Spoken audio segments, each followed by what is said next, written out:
मेरी monthly salary 70,000 है और मैं इसका एक एक रुपया अपने बड़े भाई डेरेक को संभालने के लिए दे देता हूँ। इसके बावजूद मैं हर वक्त सिर्फ सादी दलिया और अचार खाकर गुजारा करता हूँ। यहाँ तक कि मेरे पास नए अंडरवेयर खरीदने तक के पैसे नहीं होते। और फिर भी डेरेक मुझे एक वॉइस मैसेज भेजकर शिकायत करता है, ब्रायन सुन, पैसे तो आ गए हैं लेकिन डैड की सांस की बीमारी फिर से बढ़ गई है। मेडिकल स्टाफ का कहना है कि उन्हें बाहर से मंगवाई जाने वाली टारगेटेड थेरेपी दवा की जरूरत। और एक और बात, मॉम के पैर भी ठीक नहीं चल रहे हैं। मैंने देखा कि पड़ोसियों ने एक मसाज थेरेपिस्ट रखा है जो सिर्फ 300 पर सेशन लेता है। मैं सोच रहा हूँ कि हमें भी मॉम के लिए एक थेरेपिस्ट रख लेना चाहिए। तुमने टोटल सिर्फ 70,000 ही भेजे हैं। मुझे डर है कि इतने में काम नहीं चल पाएगा। फोन को पकड़े हुए मेरा हाथ पीला पड़ जाता है और मेरे नाखून मेरी हथेली में गहराई तक चुभ जाते हैं। 70,000 काफी नहीं है। मैं एक बड़े शहर में कॉपीराइटर का काम करता हूँ। ये जॉब देखने में बहुत ग्लैमरस लगती है लेकिन असलियत में मैं सिर्फ एक मामूली ऑफिस का मुलाजिम हूँ। यहाँ 1 महीने का डिपॉजिट और 3 महीने का रेंट एडवांस में देना पड़ता है, फिर बिजली पानी का बिल और आने जाने का खर्चा। सब मिलाकर मैं हर महीने सिर्फ 70,000 से थोड़ा ही ज्यादा घर ले जा पाता हूँ और बिना किसी नादा के मैं पूरे 70,000 घर भेज देता हूँ। जो थोड़े बहुत पैसे मेरे पास बचते हैं उनसे मैं इस महंगे शहर में, जहाँ जमीन का एक एक इंच सोने के भाव बिकता रहे, एक सन्यासी जैसी जिंदगी जीता हूँ। डेरेक, क्या मैंने पिछले महीने ही तुम्हें 80,000 नहीं भेजे थे? तुमने कहा था कि वो छत ठीक कराने के लिए है। अभी तो महीना खत्म भी नहीं हुआ है, तुम और पैसे क्यों मांग रहे हो? उसका जवाब तुरंत वापस आता है। इस बार ये एक टेक्स्ट मैसेज होता है जो पूरी तरह से बेसब्री से भरा होता है। ब्रायन, तुम्हारे इस सवाल का क्या मतलब है? तुम बड़े शहर के एक एयर कंडीशनड ऑफिस में बैठते हो। तुम्हें कोई अंदाजा नहीं है कि घर पर चीजें कितनी मुश्किल है। मॉम और डैड बूढ़े हो चुके हैं और उन्हें हर वक्त किसी न किसी के साथ की जरूरत होती है। लिंडा और मैं हर एक दिन उनका मल मूत्र साफ करते हैं और उनके डायपर बदलते हैं। इस वजह से हम कोई नौकरी तक नहीं कर पा रहे हैं। तुम्हें क्या लगता है कि हम यहाँ मजे की जिंदगी जी रहे हैं? अगर तुम्हें लगता है कि ये पैसा बहुत ज्यादा है तो तुम खुद वापस आ जाओ और उनकी देखभाल करो। मैं बाहर जाकर काम करूंगा। मैं तुम्हें हर महीने 80,000 भेजूंगा। हमेशा की तरह वही पुराना घिसा पिटा भाषण। जैसे ही मैं पैसों के हिसाब किताब पर जरा सा भी सवाल उठाता हूँ, डेरेक तुरंत मोरालिटी का कार्ड खेलने लगता है, मानो माता पिता के पास रहने से उसे कोई अनचाही छूट और जो चाहे वो मांगने का हक मिल गया हो। मैं एक गहरी सांस लेता हूँ और उसे समझाने की कोशिश करता हूँ, डेरेक, मेरा वो मतलब नहीं था। मैं तो बस डैड की दवाई के बारे में कह रहा था। हेल्थ इंश्योरेंस भी तो उसका कुछ हिस्सा कवर करता है ना। और मसाज वाली बात, क्या लिंडा मसाज थेरेपी नहीं सीख रही है? क्या वो खुद? बस करो, बहुत हुआ। ब्रायन, डेरेक और लिंडा वैसे ही बहुत मुश्किलों से गुजर रहे हैं। तुम्हारे डैड कल रात भर खांसते रहे। अगर थोड़ा सा पैसा और दे दोगे तो क्या बिगड़ जाएगा? अब जब मॉम बूढ़ी हो रही है तो तुम्हारा थोड़ा सा पैसा खर्च होना तुम्हें इतना चुभ रहा है। मॉम की उस बूढ़ी और डांटती हुई आवाज को सुनकर जो दीवारें मैंने अपने बचाव में खड़ी की थी वो एक झटके में ढह जाती हैं। आखिरकार ये वही माँ है जिन्होंने मुझे पाल पोस कर बड़ा किया है। नहीं मॉम, मेरा वो मतलब नहीं था। मैंने तो बस यूं ही पूछ लिया था। मुझे बस ये फिक्र थी कि कहीं ये पैसे दवाइयों पर खर्च ना हो रहे हो। तो तुम्हें अपने सगे भाई पर भरोसा नहीं है? ठीक है, अब बहस बंद करो और जल्दी से 30,000 और ट्रांसफर करो। हमें कल ही दवाइयाँ लेकर आनी है। मैं अपने अकाउंट का बैलेंस देखता हूँ, सिर्फ 32,000 बचे। ये पैसे अगले महीने के रेंट के लिए थे। मैं 3 मिनट तक हिचकिचाता हूँ लेकिन फिर भी वो 30,000 रुपए ट्रांसफर कर देता हूँ। उस पल अपने अकाउंट में बचे हुए सिर्फ 2,000 रुपए को देखकर मुझे अचानक खुद पर हंसी आने लगती है। मुझे लगता था कि जब तक मैं बिना रुके घर पर पैसे भेजता रहूंगा तब तक मैं परिवार में शांति और अपने माता पिता के लिए अच्छी सेहत खरीद पाऊंगा। लेकिन मैं भूल गया था कि लालच इंसानी फितरत का वो काला छेद है जिसे कभी भरा नहीं जा सकता। मैंने घर पर किसी को नहीं बताया कि कंपनी ने अचानक एक प्रोजेक्ट में बदलाव किया है और मुझे 3 दिन की छुट्टी मिल गई है और वीकेंड को मिलाकर पूरे 5 दिन का ऑफ। थकान से चूर मैं हाई स्पीड ट्रेन का एक टिकट खरीदता हूँ। कंपनी से मिले महंगे बर्ड्स नेस्ट के 2 डिब्बे और अपने भतीजे के लिए खरीदे हुए कुछ कपड़े साथ लेता हूँ। मैं अपने घर की तरफ निकल पड़ता हूँ, ये सोचकर कि उन्हें एक सरप्राइज दूंगा। या सच कहूँ तो थकान के इस मोड़ पर मैं बस घर जाना चाहता हूँ, माँ के हाथ का गर्मा गर्म खाना खाना चाहता हूँ और उनके मुंह से अपना बचपन का नाम सुनना चाहता हूँ। लेकिन मैंने सपने में भी नहीं सोचा था कि वहाँ मेरा कोई सरप्राइज इंतजार नहीं कर रहा था, बल्कि मेरे चेहरे पर एक जोरदार और बेरहम तमाचा लगने वाला था। मेरा घर शहर के बाहरी इलाके में एक आंगन वाला 2 मंजिला मकान है। 5 साल पहले जब मैंने नौकरी शुरू ही की थी तब मैंने इस जगह को रेनोवेट कराने के लिए अपनी पूरी जमा पूंजी लगा दी थी। उस वक्त डेरेक ने कहा था कि उसे उसे शादी करनी है, लेकिन घर बहुत पुराना और जर्जर है, जिसे देखकर लड़की वाले उसे नीची नजर से देख रहे हैं। मॉम और डैड ने रोते हुए मुझसे मिन्नतें की थी। तब मैंने लोन लिया, लोगों से पैसे उधार मांगे और जैसे तैसे 3 लाख युआन इकट्ठा करके घर भेजे। शादी के दिन सभी रिश्तेदारों ने डेरेक की खूब तारीफें की थी कि वो कितना काबिल है, जिसने इतना शानदार और आलीशान घर बनवाया है। एक इंसान ने भी मेरा नाम तक नहीं लिया, पर मैंने कोई तमाशा नहीं खड़ा किया। आखिर हम सब एक परिवार ही तो हैं। दोपहर के 4 बज रहे थे। धूप बहुत अच्छी खिली हुई थी। मैं अपने सूटकेस को घसीटते हुए मेन गेट के पास लाया और अचानक मेरे कदम वही थम गए। आंगन का वो रास्ता जहाँ पहले कबाड़ का ढेर लगा रहता था, वहाँ अब एक बिल्कुल नई चमचमाती एसयूवी कार खड़ी थी। उसके पेंट और व्हील्स को देखकर साफ पता चल रहा था कि वो कोई हाई एंड मॉडल है, जिसकी कीमत कम से कम 4 लाख युआन रही होगी। डेरेक के पास तो कोई पक्की नौकरी भी नहीं है। वो बस छोटे मोटे फुटकर काम और परिवार की कुछ एकड़ जमीन के सहारे गुजारा करता है। लिंडा एक फुल टाइम हाउसवाइफ। फिर उनके पास कार खरीदने के लिए इतने पैसे कहाँ से आए? क्या उनकी कोई लॉटरी लग गई थी? मेरे दिमाग में उलझने घूमने लगी। मैंने आधे खुले हुए गेट को धक्का देकर अंदर कदम रखा। पूरे आंगन में सन्नाटा था। डेरेक के बेडरूम का दरवाजा कसकर बंद था और अंदर से मुझे हल्के से एयर कंडीशनर के चलने की आवाज आ रही थी। वो पूरे घर का इकलौता एसी था, जिसे मैंने पिछली गर्मियों में मॉम और डैड के लिए खरीदा था ताकि उन्हें लू न लग जाए, लेकिन डेरेक ने उसे अपने कमरे में लगवा लिया। उसका बहाना ये था कि भतीजा गर्मी बर्दाश्त नहीं कर सकता और मॉम डैड को गठिया की बीमारी है, इसलिए वो ठंडी हवा सहन नहीं कर पाएंगे। मैं अपने सीने में उठने वाली उस बेचैनी को दबाते हुए मेन हॉल की तरफ बढ़ा। अंदर की लाइट काफी डिम थी। एक पुरानी लकड़ी की डाइनिंग टेबल जिसका पेंट उखड़ चुका था, उसके पास डैड झुके हुए बैठे थे और उनके हाथों में एक इनेमल का कटोरा था। मैंने आवाज दी, डैड। उनका पूरा शरीर चौंक गया। उनके हाथ से कटोरा छूटते छूटते बचा। वो पीछे मुड़े। उनकी धुंधली आंखों में पहले तो हैरानी आई और फिर अचानक डर साफ दिखने लगा। ब्रायन, तुम वापस कब आए? कोई खुशी नहीं, सिर्फ एक घबराहट। मैं उनके और करीब गया और टेबल पर रखे खाने को गौर से देखा। एक कटोरा दलिया जो इतनी पतली थी कि उसमें अपना चेहरा तक देखा जा सकता था, और एक छोटी प्लेट में गहरे रंग का अजीब सा दिखने वाला अचार। इसके अलावा वहाँ कुछ भी नहीं था। डैड, आप सिर्फ यही खा रहे हैं? और डेरिक और लिंडा कहाँ है? डैड घबराकर उस अचार की प्लेट को अपनी पीठ के पीछे छिपाने की कोशिश करने लगे।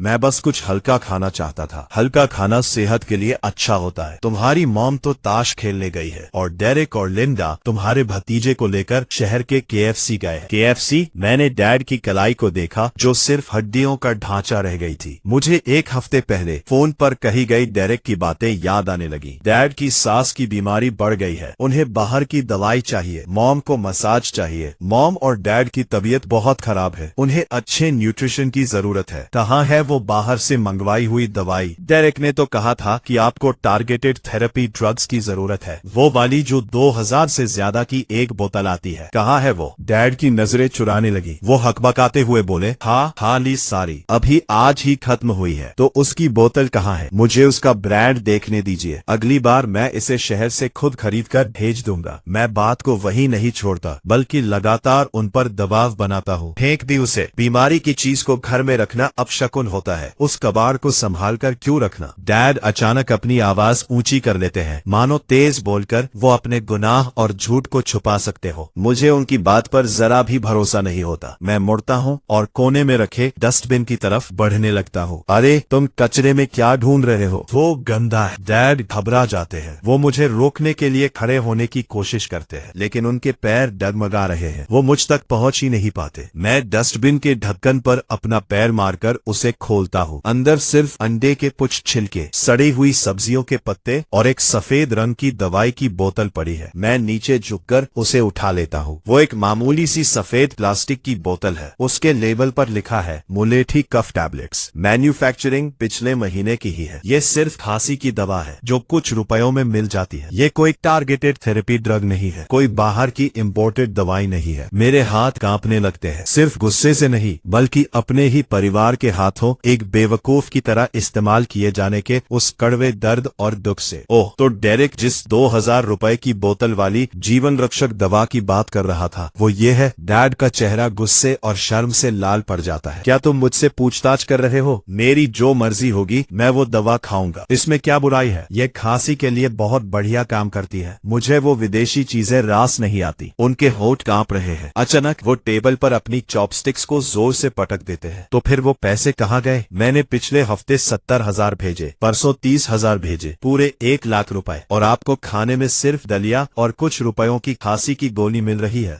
वो पैसे आगे किसी इमरजेंसी के लिए बचाकर रखे हैं। आपका मतलब है कि बाहर खड़ी उस चमचमाती कार में बचाकर रखे हैं। ठीक उसी वक्त गेट के बाहर से आवाजें आती हैं। डेरेक और उसकी 3 लोगों की फैमिली हंसते खिलखिलाते हुए अंदर आ रहे होते हैं। वाह, इस नई कार में सफर करने का मजा ही कुछ और है। लेदर सीट्स की बात ही अलग होती है। हाँ बिल्कुल, इसका पिकअप और पावर भी जबरदस्त है। अगली बार हम इससे सीधे स्टेट कैपिटल चलेंगे। डैडी, मुझे और एग टार्ट्स चाहिए, मेरा भतीजा जिद कर रहा है। वो तीनों चेहरों पर बड़ी सी मुस्कान लिए और हाथों में ढेर सारे शॉपिंग बैग्स थामे आराम से अंदर चले आते हैं। तभी उनकी नजर मुझ पर पड़ती है, जो मेन हॉल के दरवाजे पर खड़ा हूँ, और मेरा चेहरा गुस्से से तमतमाया हुआ है। उनकी हंसी वहीं की वहीं गायब हो जाती है। डेरेक एक पल के लिए सुन पड़ जाता है, लेकिन फिर तुरंत अपने चेहरे पर एक अजीब सी बनावटी शिष्टता ले आता है। अरे ब्रायन, तुम वापस आ गए? तुमने पहले क्यों नहीं बताया यार? अगर पता होता तो मैं तुम्हें स्टेशन से पिक करने आ जाता। देखो जरा, हमें तो पता ही नहीं था, वरना घर पर कुछ अच्छा खाना बनाते। डेरेक, कार अच्छी है, मैं बिना किसी एक्सप्रेशन के रूखेपन से कहता हूँ। ओह, वो तो मैंने एक दोस्त से कुछ दिनों के लिए उधार मांगी है। तुम्हें तो पता ही है ना, घर में कार ना हो तो कितनी परेशानी होती है। डेरेक आदतन अपनी कार की चाबी को जेब में और अंदर ठूस लेता है और जबरदस्ती हंसने की कोशिश करता है। उधार मांगी है तो डेरेक, अब वो कार तुम्हारी दोस्त बन गई है? मैं सीधे उसकी आंखों में देखता हूँ। उसका चेहरा बदल जाता है। उसे समझ आ जाता है कि वो अब और झूठ नहीं छुपा सकता। वो शरीफ बनने का नाटक छोड़ देता है। ये कैसी जबान में बात कर रहे हो? मैं तुम्हारा अपना सगा भाई हूँ। अगर एक कार खरीद भी ली तो क्या गुनाह कर दिया? मैंने सोचा कार रहेगी तो मॉम डैड को हॉस्पिटल ले जाने में आसानी होगी, समझे? उनके इलाज के पैसों से कार खरीदना वाकई काफी आसान और आरामदायक है। मैं अपने हाथ में पकड़ी खांसी की दवाई की बोतल उठाता हूँ और उसे पूरी ताकत से जमीन पर पटक देता हूँ। ये है वो बाहर से मंगवाई हुई दवा जो तुमने डैड के लिए खरीदी थी। मैं टेबल पर रखे दलिया और अचार की तरफ इशारा करता हूँ। और यही है वो दिन रात उनका मलमूत्र साफ करना और डायपर बदलना जिसकी तुम बातें कर रहे थे। मैं तुम्हें हर महीने 70,000 युआन भेजता हूँ और तुम डैड को ये खिला रहे हो। तुम खुद KFC खा रहे हो, नई कार में घूम रहे हो, और डैड को घर पर सादा दलिया पीने के लिए छोड़ दिया। माहौल एक पल में पूरी तरह बर्फ जैसा ठंडा हो जाता है। लिंडा देखती है कि मामला हाथ से निकल रहा है तो वो तुरंत बच्चे को धक्का देकर बेडरूम में भेज देती है और मुड़कर अपनी आंखें पोंछने का नाटक शुरू कर देती है। सच कहूँ तो उसकी इस एक्टिंग को ऑस्कर ना मिलना एक बहुत बड़ा अन्याय है। ब्रायन, तुम ऐसी बातें कैसे कह सकते हो? ये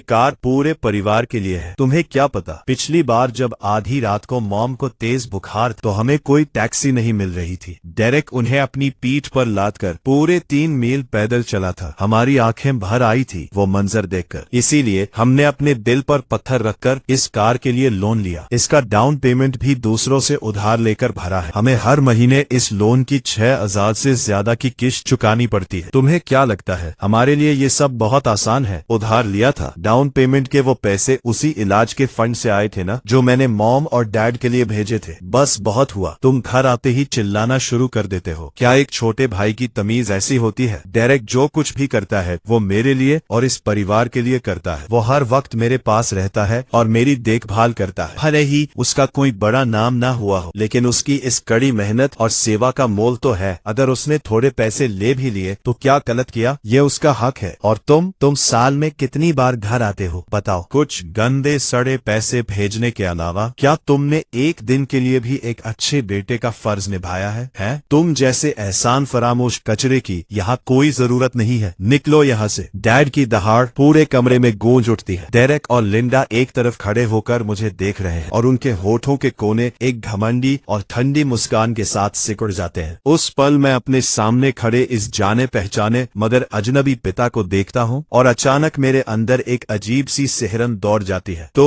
उनकी नजरों में मेरी हर कोशिश, मेरे खून पसीने की कमाई का एक एक रुपया सिर्फ गंदा सड़ा पैसा है, लेकिन डेरेक मेरे ही पैसे को लेकर उड़ाता है और वो उसका हक है। ये मेरा परिवार है, ये वही परिवार है जिसे बचाने और संभालने के लिए मैंने खुद को दिन रात घिस दिया। मैं एक गहरी सांस लेता हूँ। मेरे सीने के अंदर कुछ टूटकर बिखर जाता है, लेकिन उसकी जगह कुछ और भी ज्यादा सख्त और मजबूत चीज ले लेती है। ठीक है डैड, ये बात आपने खुद कही है। जब डेरेक आपकी इतनी अच्छी देखभाल करता है और जब मेरा पैसा सिर्फ गंदा सड़ा पैसा ही है, अगले ही पल मैं अपना फोन बाहर निकालता हूँ। ठीक उनके सामने मैं अपना बैंकिंग ऐप खोलता हूँ और उस फैमिली ऑटो ट्रांसफर कार्ड को अनलिंक कर देता हूँ जो हर महीने घर पर पैसे भेजता था। ये पैसा भेजना मैं बंद कर रहा हूँ। ठीक उसी वक्त मॉम हाथ में सब्जी की टोकरी लिए अंदर आती है। मैं मुड़ता हूँ और वापस अपने कमरे में चला जाता हूँ। दरवाजे के बाहर मुझे डैड के बढ़ा चढ़ाकर लिए जा रहे लंबी लंबी सांसों के नाटक और डेरेक के चीजों को पटकने की आवाजें सुनाई देती है। वो आवाजें मेरे कानों में सुइयों की तरह चुभती है। मैंने वाकई एक एहसान फरामोश को पाला है। अब उसे लगता है कि उसके पर निकल आए। मॉम, उसे देखो, उसने डैड की क्या हालत कर दी है। और इस महीने की कार की किश्त का पैसा भी कहाँ से आएगा? हमें अभी तक कुछ समझ नहीं आ रहा। मैं अपने मोबाइल बैंकिंग के बैलेंस को एकटक देखता हूँ। मेरे दिमाग में चल रहा प्लान अब और भी ज्यादा साफ होने लगता है। अगली सुबह बहुत जल्दी, जब आसमान में अभी हल्का सा अंधेरा ही था, मैं बाहर निकल जाता हूँ। मैं कोई ग्रोसरी का सामान लेने नहीं जाता और न ही डैड के लिए कोई दवाई खरीदने जाता हूँ। मैं सीधे शहर की सबसे बड़ी होम केयर एजेंसी की तरफ बढ़ता हूँ। जब आप सब कहते हैं कि मैं कोई कोशिश नहीं करता, तो अब मैं अपनी तरफ से फर्ज निभाने के लिए एक प्रोफेशनल को पैसे दूंगा। एजेंसी में मैं एक top rated care giver Mrs read को काम पर रखता हूँ। उम्र 50 के शुरुआती साल, मजबूत कदकाठी और एक दमदार कड़क आवाज। उन्हें एक नजर देखते ही कोई भी बता सकता है कि वो अपना काम बखूबी जानती है और वो ऐसी इंसान बिल्कुल नहीं है जिनसे कोई पंगा ले सके। मैं सीधे एजेंसी के साथ एक कॉन्ट्रैक्ट साइन करता हूँ। सैलरी 8,000 युआन महीना, जो सीधे कंपनी को दी जाएगी और कभी किसी के पर्सनल हाथों में नहीं जाएगी। मेरी इकलौती शर्त यह है कि मेरी मॉम और डैड को अच्छा खाना पीना मिलना चाहिए। अगर कोई बुजुर्गों के खाने की चोरी करता है या देखभाल में दखल देता है तो उसकी रिपोर्ट सीधे मुझे दी जाए। जब मैं मिसेस रीड को साथ लेकर घर पहुंचता हूँ तो डेरेक और लिंडा टेबल पर बैठकर खाना खा रहे होते हैं। भुना हुआ सूकर मांस, ब्रेस्ट पोर्क, मक्खन में लिपटे झींगे, बटर ग्लेज्ड प्रॉन्स और हमेशा की तरह डैड के लिए टेबल पर कुछ नहीं था। डैड के सामने टेबल के बिल्कुल आखिरी कोने पर बस एक कटोरी पानी जैसी पतली नूडल्स रखी हुई थी। मुझे एक अनजान महिला के साथ अंदर आते देख डेरेक बीच में ही रुक गया। ब्रायन, ये कौन है? ये मिसेस रीड है, प्रोफेशनल केयर गिवर जिन्हें मैंने काम पर रखा है। मैं टेबल पर जोर से पटकते हुए एक कॉन्ट्रैक्ट रख देता हूँ। क्या तुम दोनों ने यह नहीं कहा था कि तुम्हें काम ढूंढना है और लिंडा बहुत बिजी रहती है? आज से मिसेस रीड मॉम और डैड की देखभाल करेंगी। तुम दोनों जाकर अपने काम में बिजी हो सकते हो। Care giver? अरे छोड़ो भी यार, केयर गिवर रखना कोई सस्ता सौदा नहीं है। महीने के 3 या 4,000, 8,000। ब्रायन, क्या तुम पागल हो गए हो? घर का फायदा बाहर वालों को क्यों दे रहे हो? वो 8,000 रुपए मुझे दे दो और मैं मॉम डैड की ऐसी देखभाल करूंगा जैसे वो किसी सल्तनत के राजा महाराजा हो। किसी अजनबी को पैसे क्यों सौंपना? डैड भी ये हंगामा सुन लेते हैं। भले ही वो किसी केयर गिवर को रखने के खिलाफ थे, लेकिन जैसे ही उन्होंने 8,000 सुना, उनका दिल बैठ गया। बिल्कुल सही ब्रायन, डेरेक को ही हमारी देखभाल करने दो। वो पैसे डेरेक को दे दो, इससे घर के खर्चों में मदद मिल जाएगी। डैड, कल ही तो कोई कह रहा था कि डेरेक दिन रात मल मूत्र साफ करके और डायपर बदल बदल कर बुरी तरह थक चुका है। अगर वो इतना थक गया है तो वो आराम का हकदार है। मैं तो बस डेरेक का सोच रहा हूँ, पैसे खर्च करके उसे इस काम से आजाद कर रहा हूँ। मिसेस रीड, नौकरी का पहला टास्क, मेरे डैड को न्यूट्रिशन की जरूरत है। प्लीज ये ब्रेस्ट पोर्क और प्रॉन्स मेरे पिता के सामने रख दीजिए। जी बॉस। मिसेस रीड बिना किसी फालतू बकवास के काम करने वाली महिला है। बिना एक भी शब्द बोले वो तुरंत पोर्क और प्रॉन्स उठा लेती है। लिंडा घबरा जाती है और उन्हें वापस छीनने के लिए झपटती है। अरे तुम ये क्या कर रही हो? ये मैंने बनाया है। मिसेस रीड उसे घूर कर देखती है, अपने हाथ में पकड़े स्टेनलेस स्टील के कड़छी को उठाती है और उसे टेबल पर जोर से पटती है। मैं यहाँ की प्रोफेशनल हूँ, इन बुजुर्ग को प्रोटीन की जरूरत है, ये मीट इन्हीं के लिए है। लिंडा मिसेस रीड की कड़क पर्सनैलिटी देकर सहम जाती है। वो मुड़कर डेरेक से कहती है, ठीक है, तुम्हारी हिम्मत तो देखो, अपनों से ज्यादा बाहर वालों को देना मंजूर है तुम्हें। देखते हैं तुम ये नाटक कब तक खींच पाते पाते हो। उस पल डेरेक का मुंह बंद होते देख मेरे सीने में सालों से जमा जो भड़ास थी वो आखिरकार थोड़ी शांत होती है। अगले 2 दिनों में घर का माहौल कुछ अजीब तरीके से गर्मा जाता है। बाहर निकल यहाँ से, ओ बाहरी डायन, यह मेरा घर है, मेरी जो मर्जी होगी मैं वो उठाऊंगा। यहाँ क्या चल रहा है बॉस? ये आदमी जबरदस्ती अंदर घुस आया, सीधे कैबिनेट की तरफ गया और वो सिगरेट छीन ली जो किसी ने आपको गिफ्ट की थी। मैंने इससे कहा कि वो आपकी है, लेकिन ये माना नहीं। इसने तो मुझे धक्का भी दिया। मैं उसका भाई हूँ। अगर मैंने सिगरेट के 2 डिब्बे उठा भी लिए तो क्या गलत कर दिया? मैं तो बस इन्हें बेचकर पेट्रोल के पैसे निकालने वाला था। इसमें क्या परेशानी है? तो ये बात है, मेरी माली मदद के बिना इसकी गाड़ी में पेट्रोल डलवाने तक के पैसे नहीं है। इन्हें नीचे रखो। वो सिगरेट किसी को गिफ्ट देने के लिए है। मैं नहीं रखूंगा। ब्रायन, मैं तुम्हें बता दूं, हम अब इस तरह और नहीं जी सकते। तुम हमारे ऊपर जासूसी करने के लिए एक बाहरी औरत को घर में ले आए हो ताकि मॉम और डैड अकेले सारा अच्छा खाना खा सके। तुम हमें मार डालना चाहते हो। मैं आज ये सिगरेट लेकर ही जाऊंगा। देखते हैं तुम मेरा क्या उखाड़ लेते हो। ठीक उसी वक्त डैड हाथ में लाठी का सहारा लिए अपने कमरे से बाहर आते हैं। ब्रायन, सिर्फ 2 डिब्बे सिगरेट ही तो है, अपने बड़े भाई को दे दो। उसकी नई कार के लिए पेट्रोल की जरूरत। मेरा दिल एक बार फिर बर्फ जैसे ठंडे पानी में डूब जाता है। डैड, इसके धक्का देने की वजह से मिसेज रीड को चोट आई है। गांव देहात के लोगों की चमड़ी बहुत सख्त होती है। जरा सी खरोच आ गई तो कौन सी बड़ी आफत आ गई। तुम खामखाहा राय का पहाड़ बना रहे हो। इस औरत को तुरंत नौकरी से निकालो। महीने के 8,000 रुपए देखकर ही मेरा दिल दुखता है। वो पैसे डेरेक को दे दो ताकि वो अपनी कार का लोन चुका सके। असली जरूरी बात तो वो है, इस घर में डेरेक चाहे कितनी भी बड़ी गलती या घटिया हरकत क्यों न कर दे, माता पिता की नजरों में उसकी हर खता माफ है। और मैं चाहे कितना भी दे दूं, जिस पल मैं उनकी मर्जी के मुताबिक काम नहीं करता, मैं एक कुपुत्र और एहसान फरामोश बेटा बन जाता हूँ। सुना तुमने? इस घर का मालिक तुमसे बाहर निकलने के लिए कह रहा है। अभी के अभी निकलो यहाँ से और अपनी बाकी की बची हुई वेजेस की उम्मीद तो बिल्कुल मत रखना। डेरेक, तुम्हें सच में ऐसा लगता है कि मैं तुम्हें वो पैसे देने के लिए मजबूर हूँ? बिल्कुल। मॉम और डैड ने इतने सालों तक तुम्हें पाल पोस कर बड़ा किया है। तुम्हें इसका प्रतियोग करना ही होगा। और बड़ा भाई पिता समान होता है। तुम्हें मुझे भी सपोर्ट करना चाहिए। ठीक है, मैं अपना सिर हिलाता हूँ और अपना फोन बाहर निकालता हूँ। डेरेक को लगता है कि मैं उसे पैसे ट्रांसफर करने वाला हूँ। उसके चेहरे पर एक लालची मुस्कान फैल जाती है। हाँ, अब आई ना अक्ल, आखिर हम सब एक परिवार ही तो है। हेलो, मुझे एक क्राइम रिपोर्ट करना है। यहाँ का एड्रेस है। किसी ने जबरदस्ती घर में घुसकर चोरी की है, लूटपाट की है और एक इंसान पर हमला भी किया है। पूरे कमरे में मौत का सा सन्नाटा छा जाता है। डेरेक के चेहरे की मुस्कान ऐसे जम जाती है मानो उसने कोई भूत देख लिया हो। डैड इतने हैरान हो जाते हैं कि उनके हाथ से लाठी छूटकर नीचे गिर जाती है। तुम अपने सगे भाई के खिलाफ पुलिस को बुला रहे हो क्या?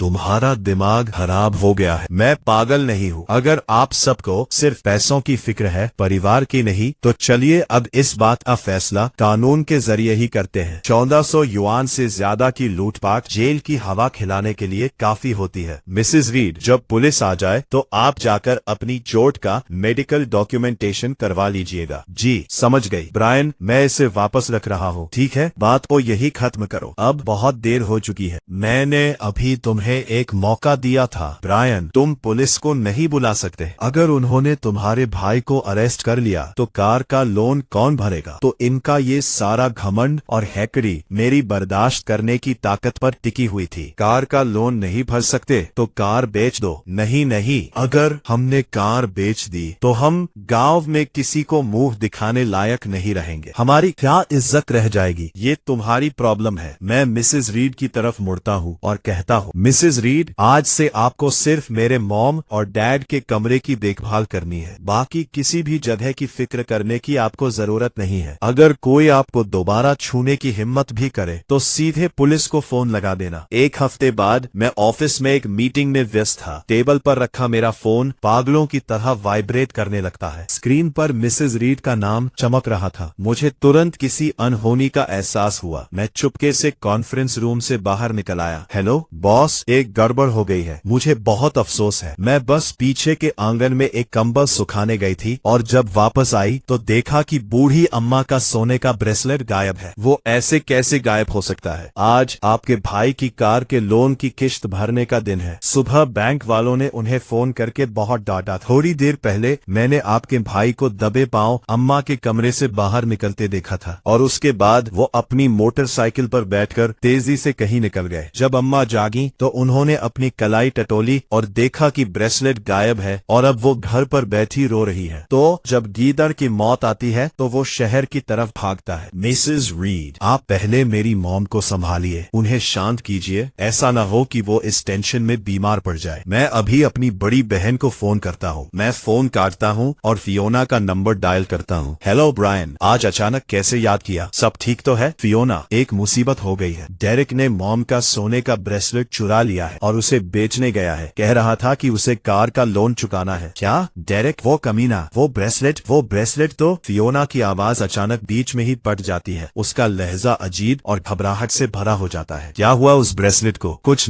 नहीं। मेरा मतलब था कि वो ब्रेसलेट इतना कीमती था, उसकी इतनी हिम्मत कैसे हुई? ब्रायन, तुम फिक्र मत करो, मैं अभी सीधे घर के लिए निकल रही हूँ, मैं खुद उससे निपटूंगी। फियोना का रिएक्शन कुछ अजीब था। कायदे से देखा जाए तो 20,000 युआन का सोने का ब्रेसलेट चोरी होने की बात सुनकर उसे गुस्से से आग बबूला होना चाहिए था, लेकिन फियोना की आवाज में गुस्से से ज्यादा एक कसूरवार होने का एहसास था। क्या उस ब्रेसलेट में कोई गड़बड़ है? इसी बीच डेरेक घर वापस आ जाता है। उसके हाथ में वो सोने का ब्रेसलेट है और उसका चेहरा गुस्से से लाल हो चुका है। रोती रहो, बस रोना ही आता है तुम्हें। तुम्हारी लाडली बेटी भी कमाल की चीज है, सच में। उसने 3 साल तक तुम्हें एक नकली ब्रेसलेट पहनाकर बेवकूफ बनाया। मैं जब इसे ज्वेलरी शॉप पर बेचने गया तो वो लोग मेरे खिलाफ पुलिस बुलाने वाले थे। उन्होंने कहा कि ये सोने की परत चढ़ा हुआ तांबा है, ये है वो सबसे संस्कारी और प्यारी बेटी जिसके कसीदे तुम पढ़ती थकती नहीं थी। नकली? एक नकली ब्रेसलेट? ठीक उसी पल मेरा फोन फिर से वाइब्रेट होता है। फियोना का मैसेज आता है। ब्रायन, मैं तुम्हारे आगे हाथ जोड़ती हूँ, मॉम को ब्रेसलेट के बारे में सच मत बताना। बस इतना कह देना कि डेरेक ने गलती से कोई गलत ब्रेसलेट बेच दिया। पिछले 2 सालों से मेरे हालात बहुत खराब चल रहे हैं। तुम्हारे जीजा जी का बिजनेस डूब गया है और वो दिवालिया हो गए हैं। मेरे पास सच में असली ब्रेसलेट खरीदने के पैसे नहीं थे। मैं तो बस मॉम को खुश करना चाहती थी। मैं तुम्हें 5,000 ट्रांसफर कर रही हूँ, पहले इससे डेरेक की कार का लोन चुका दो। इस बात का बतंगड़ मत बनाओ। इसी बीच घर के सर्विलांस कैमरे के फुटेज में मुझे दिखता है कि डेरेक उस नकली ब्रेसलेट को लेकर पागलों की तरह तांडव कर रहा है और चिल्लाकर पूछ रहा है कि फियोना कहाँ है। डैड उसे रोकने के लिए बीच में आने की कोशिश करते हैं, लेकिन जैसे ही वो अपना हाथ आगे बढ़ाते हैं उनका पूरा शरीर एक सूखी लकड़ी की तरह लड़खड़ाता है और वो जमीन पर ढह जाते हैं। डैड, इस बेतुके और घटिया ड्रामे ने इस परिवार की इज्जत का आखिरी टुकड़ा भी तार तार कर दिया था। ये सब देखकर मेरे हाथ में पकड़ा पेन एक झटके में टड़क कर टूट जाता है। मैं अपनी कार की चाबियां उठाता हूँ, ऑफिस से बाहर भागता हूँ और सीधे घर की तरफ गाड़ी दौड़ा देता हूँ। अभी मैं हॉस्पिटल के इमरजेंसी रूम तक पहुँचा भी नहीं था कि मुझे डेरेक की वही जानी पहचानी दहाड़ती हुई आवाज सुनाई देती है। पहले मेरे डैड को बचाओ, समझ नहीं आता क्या? मेरा भाई बहुत बड़ा अमीर बॉस है, वो जैसे ही यहाँ पहुँचेगा सारा पेमेंट कर देगा। सर प्लीज शांत हो जाइए, ये हॉस्पिटल के रूल्स हैं। पेशेंट को ब्रेन हेमरेज हुआ है, हालत बहुत क्रिटिकल है। बिना पेमेंट के फार्मेसी से दवाइयाँ नहीं मिल सकती और ना ही उन्हें ऑपरेशन थिएटर में ले जाया जा सकता है। मुझे इन सब से कोई मतलब नहीं है। अगर उन्हें इस हॉस्पिटल में कुछ भी हुआ तो उसकी पूरी जिम्मेदारी तुम्हारी होगी। मॉम बेंच पर बैठी थी, उनकी आंखों में मानो जान ही नहीं बची थी। फियोना उनके बगल में बैठी घबराकर पागलों की तरह किसी को फोन मिला रही थी। मेरे कदमों की आवाज सुनते ही उस अफरा तफरी से भरे कॉरिडोर में एक पल के लिए सन्नाटा छा जाता है। यहाँ क्या चल रहा है? ब्रायन, तुम आखिरकार आ गए, जल्दी जाओ और पैसे भरो, डैड की हालत बहुत खराब है। डॉक्टर कह रहे हैं कि बिना 20,000 युआन के डिपॉजिट के काम शुरू नहीं होगा। फियोना, तुम तो बड़ी जल्दी वापस आ रही थी ना? उस नकली ब्रेसलेट की बात को छोड़ो, डैड की जान बचाने के लिए तो तुम्हारे पास पैसे होंगे ही। फियोना का चेहरा डर के मारे बिल्कुल सफेद पड़ जाता है। वो हकलाते हुए बोलती है,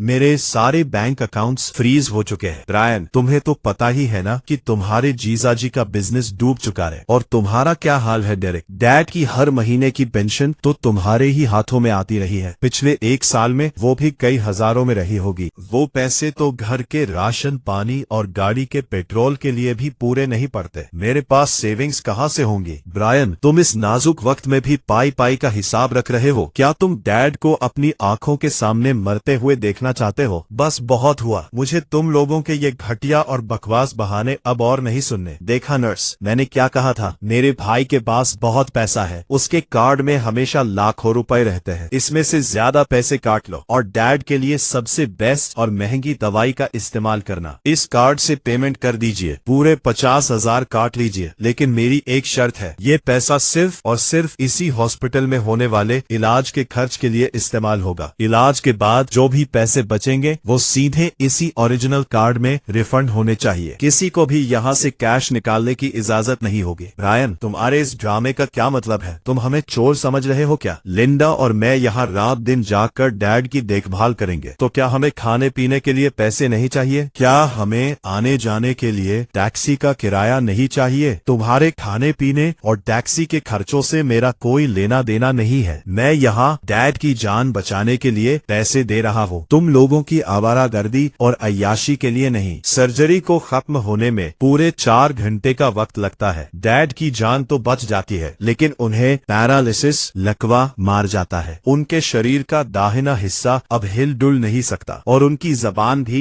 लड़खड़ाने लगती है। अब उन्हें लंबे समय तक रिहैबिलिटेशन थेरेपी और लगातार दवाइयों की जरूरत होगी, जिसका खर्च बहुत ज्यादा है, और इसके साथ ही उन्हें हर वक्त किसी न किसी की देखभाल की जरूरत पड़ेगी। डॉक्टर, इन्हें अभी और कितने दिनों तक यहाँ रहना पड़ेगा? क्या हम इन्हें रिकवरी के लिए घर ले जा सकते हैं? हॉस्पिटल का खर्च बहुत ज्यादा है। हाँ डॉक्टर, क्या इस पैरालिसिस का कोई इलाज भी है? अगर ये ठीक नहीं हो सकता तो फिर हम इसमें चाहे जितना भी पैसा लगा दे, वो तो एक अंधे कुएं में पैसे फेंकने जैसा होगा। अगर डैड इस वक्त होश में होते और अपने सबसे चहेते बड़े बेटे और बड़ी बेटी का पहला रिएक्शन ये सुनते कि वो अब उन पर एक बोझ बन चुके हैं, तो पता नहीं उन पर क्या गुजरती। ब्रायन, मॉम को पता है कि तुम्हारे पास बहुत पैसा है और तुम्हारे पास डैड की रिकवरी कराने के पूरे साधन हैं। ऐसा करते हैं, तुम उस केयर गिवर मिसेज रीड को वापस बुला लो ना। डेरेक, और मुझसे इस तरह की देखभाल अकेले नहीं संभलेगी। वैसे भी तुम पहले ही उन्हें पेमेंट कर चुके हो। मैंने उन्हें दब काम पर रखा था जब माता पिता भले चंगे थे, किसी पैरालिसिस के मरीज की देखभाल के लिए नहीं। अब इस हालत में उनका रेट रोज का 300 होगा। रोज का 300? ये तो सरेआम लूट है। इस हिसाब से तो महीने के 9,000 हो गए। नहीं नहीं, बिल्कुल नहीं। तो फिर खुद उनकी देखभाल करो। डेरेक, तुम बड़े बेटे हो, डैड का ये घर एक दिन तुम्हारा ही होने वाला है। अगर तुम उनकी सेवा नहीं करोगे तो कौन करेगा? फियोना, तुम बड़ी बेटी हो, डैड तुम्हें सबसे ज्यादा प्यार करते थे, अब तुम्हें भी आगे आना चाहिए। अरे, मुझे ऑफिस का काम देखना होता है और कार का लोन भी चुकाना है। मेरे घर पर भी पहले से ही बहुत सी मुसीबतें चल रही है। ठीक है, फिर कोई बात नहीं। ये रहा एक एल्डर केयर अग्रीमेंट। चूंकि तुम दोनों न तो पैसे खर्च करना चाहते हो और न ही मेहनत करना चाहते हो, तो चलो सारा हिसाब किताब आज बिल्कुल साफ कर लेते हैं। पहला ऑप्शन, ये पुराना घर जिसमें अभी मॉम और डैड रह रहे हैं और डैड के नाम पर जितने भी बैंक सेविंग्स हैं, भले ही डेरेक उन पैसों को उड़ा चुका है, वो सब कानूनी तौर पर मेरे नाम किए जाएंगे। इसके बदले में डैड के इलाज का सारा खर्च, रिहैबिलिटेशन का खर्चा और केयर गिवर की सैलरी मैं अकेले संभालूंगा। क्या घर तुम्हारे नाम होगा? मैं इस घर का बड़ा बेटा हूँ, ये घर मेरा ही होना चाहिए। तो फिर सुनो दूसरा ऑप्शन, अगर तुम दोनों प्रॉपर्टी से अपना हक नहीं छोड़ना चाहते तो हम तीनों मिलकर सारा खर्च बराबर बराबर बांटेंगे। डैड के मेडिकल बिल्स और केयर गिवर की फीस के लिए हम तीनों हर महीने 3,000 रुपए देंगे और हॉस्पिटल में उनकी देखभाल के लिए बारी बारी से ड्यूटी लगाएंगे। इसके साथ ही हम तीनों ऑटोमेटिकली डैड की प्रॉपर्टी के वारिस होने का हक छोड़ देंगे। मेरे पास भी पैसे नहीं है ब्रायन, तुम ये चाल चलकर हम दोनों को सीधे मौत के कुएं में ढकेल रहे हो। मैं अपने पैसे खुद मेहनत करके कमाता हूँ फियोना, वो कोई हवा में उड़कर नहीं आते। तुमने मॉम को जो 20,000 रुपए का ब्रेसलेट दिया था और जिसके कसीदे पढ़े जा रहे थे, वो असल में बाजार का सिर्फ 200 रुपए का घटिया कबाड़ था। क्या हमें उस बात का हिसाब नहीं करना चाहिए? और डेरेक, तुम्हारी कार का लोन फिर से डिफॉल्ट होने वाला है ना? मैंने सुना है कि बैंक ने तुम्हारी कार को जब्त करने का प्रोसेस भी शुरू कर दिया है। अगर तुम इस एग्रीमेंट पर साइन करके प्रॉपर्टी से अपना हक छोड़ देते हो तो मैं इस महीने की तुम्हारी कार की किश्त भर दूंगा, जिससे तुम्हें कार बेचने के लिए थोड़ा समय मिल जाएगा। अगर साइन नहीं करना तो फिर आराम से बैठो, मेरे पास पैसा है, मैं डैड के लिए सबसे बेस्ट केयर गिवर रख सकता हूँ, लेकिन तुम दोनों को 40 कौड़ी तक नहीं दूंगा। जब डैड नहीं रहेंगे तो हम सीधे कोर्ट जाकर प्रॉपर्टी का बंटवारा करेंगे। अंदाजा लगाना चाहोगे कि तब तुम्हारे हाथ में क्या आएगा? दिखाएगा। ब्रायन, तुम जीत गए। ये घर भी तुम्हारा और डैड भी तुम्हारे। अब दोबारा कभी हमारे सामने मत आना। तुम दोनों इसकी फिक्र बिल्कुल मत करो। जब तक तुम लोग मेरी जिंदगी में दखल नहीं दोगे, मैं कभी तुम्हारा चेहरा देखने भी नहीं आऊंगा। डेरेक एक ठंडी हुंकार भरता है और सड़क किनारे खड़ी धूल से सनी उस कार की तरफ बढ़ जाता है। जैसे ही वो दरवाजा खोलकर कार स्टार्ट करने की कोशिश करता है, इंजन से सिर्फ खटखट की बेजान आवाज आती है। इंजन स्टार्ट नहीं होता। वो गुस्से में स्टीयरिंग व्हील पर हाथ मारता है, कार से बाहर निकलता है और उसके दरवाजे पर एक जोरदार लात रसीद करता है। कबाड़ कही की, अब तू भी मेरे खिलाफ हो गई। ठीक उसी वक्त एक क्रेन टो ट्रक आकर उसकी कार के ठीक सामने रुकती है। उसमें से दो हट्टे कट्टे आदमी नीचे उतरते हैं और सीधे डेरेक की तरफ बढ़ने लगते हैं। तुमने हमारे प्लेटफॉर्म से लोन लिया था। प्रिंसिपल अमाउंट और ब्याज मिलाकर अब टोटल 1 लाख से ऊपर हो चुका है। तुम्हारी किस्तें ओवरड्यू हो चुकी है और तुम डिफॉल्टर घोषित हो चुके हो। कॉन्ट्रैक्ट के मुताबिक हम ये कार जब्त कर रहे हैं। क्या? मेरे ऊपर तो बैंक का सिर्फ कुछ ही हजार का लोन बकाया था और वो तो मैंने अभी अभी चुकाया है।